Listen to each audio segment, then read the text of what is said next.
My name is Wendy Flanoy. I'm at the Bowden location of KidsPeace, which is in Georgia. I have been there 3.5 years, be 4 years in July. And I am the special ed coordinator, and I also serve as the guidance counselor. Hi, my name is Barb Thatcher. I currently work at Donnelly Tech in Orfield, Pennsylvania on the school campus here. I've been here for 32 years. This will be my 33rd year coming up. Hi, my name is Beth Seeger. I am a pre-K teacher here at KidsPeace in Old Town, Maine. I've been here for almost 2.5 years.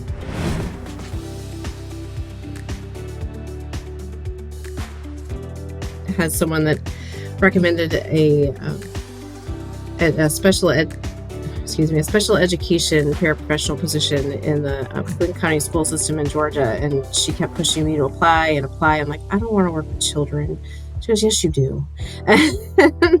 And I applied, and I never looked back. Way back when, it was, what are you going to do with yourself? What do you like? Well, I liked typing, and I liked law. So I'm like, well, I guess I'll go to the community college. And so I became a legal secretary, got a 2-year degree in that. And my last semester, when I had to do my internship, is when I realized I can't do this. So I tell the kids, when I'm teaching the class, is let's try to figure out what your likes are now, and look up and research some different careers, because you want to make sure that you're not taking unnecessary classes or paying extra for these classes. You want to kind of get moving on your career path. Graduated from West Georgia College, which is our local college here, with a bachelor's degree in psychology and sociology. So I started working for the Department of Human Resources and worked there for almost 10 years and was laid off when we had a bad turn in the economy. So I started substitute teaching at the school where my children go and fell in love with it.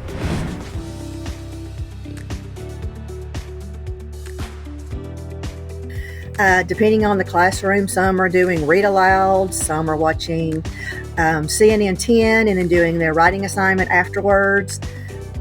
Some are coming in and just going straight to work on Edgenuity, which is the curriculum that we use. Which is an online curriculum which lets the kids go at their own pace, which is fabulous for our population. That way they don't feel pressure. They can take their time. They can go back through, the instructional slides if they need to be able to do that work. But there's also a teacher and a TA in a classroom of 10, so they have plenty of one-on-one assistance when they need it. Honestly, I think the most typical thing about my day is that it's never the same. We could come in and do everything that we plan to do all the circle times and do all the centers and do all the fun things that we have planned.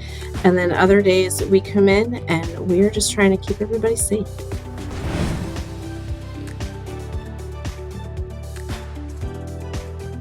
We work really hard to build a rapport with our kids so that they respect us and we respect them.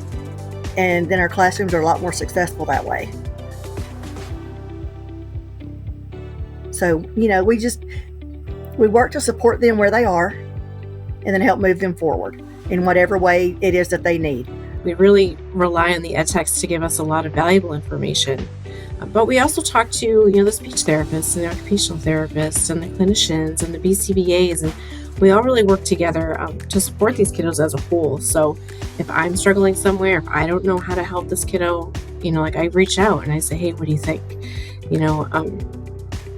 And so everything I think that we all do is really in an effort to make sure that we are providing the best possible care for the kids that we have here.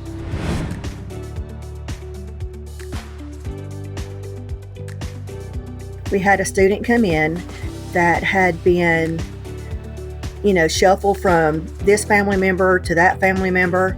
And when he came to us, he was a year behind in school, high school student. He was a year behind. And when I introduced myself to him, the first thing he said to me was, I'm here to do what I need to do and to make the best out of my situation. So years ago when we did the drama club, we were able to go out into the community, and we were able to do some fundraising efforts. Students would go out into the community and they would go along with staff. They would try to get sponsorships that would get put into the program, or the supplies that we would need to actually build the set for the play. This student worked diligently in the classroom.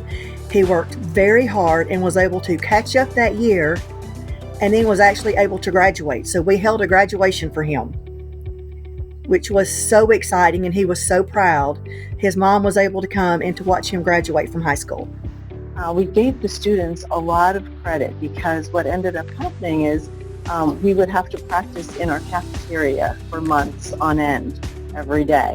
And then we would take them over to Salisbury High School 1 week. Just in general, like my favorite part of being here and doing what I do is seeing the gains that our students are making. Whether it be like a kiddo who's been nonverbal since they started, and then 6 months into it, they ask for something by name, and we're all celebrating. We're all so excited.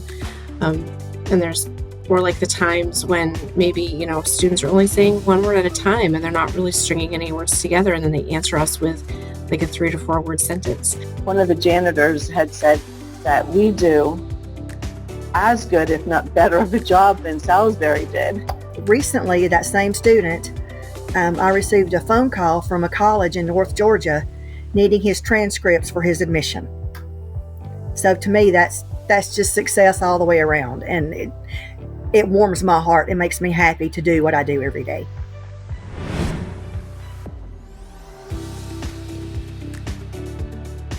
That this is the toughest job you'll ever love.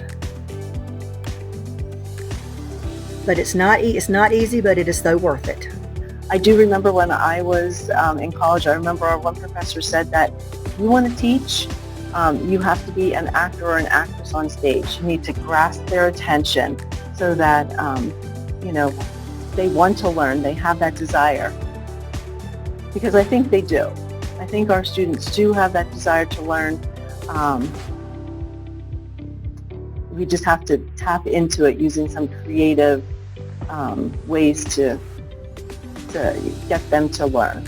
I think it's important for all teachers to know that our kids are capable, that they can accomplish anything as long as they have the right supports in place.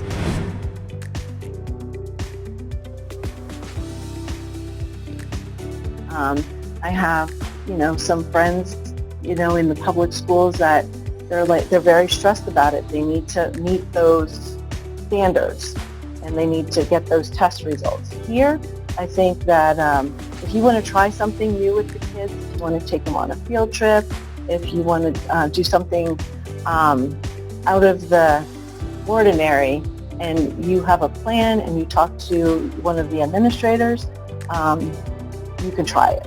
Well, I think it's, important to highlight that working at KidsPeace has given me the opportunity to have a positive impact on one of our most vulnerable populations. And knowing that, what I'm doing here is truly making a difference in the lives of all of these students. And I feel like this job puts me in a position to set our little people up for success. I think people outside probably need a lot more knowledge about what goes on at KidsPeace. I don't think they understand because I think a lot of times you hear the bad, but you don't hear the good. You don't hear about the student that catches up the year and is able to graduate. You don't hear about the child that successfully discharged and then is so excited to have joined the military. So I think that people don't understand what the true nature of KidsPeace is. I try to explain that when anybody asks me, because I love what I do and I love these kids.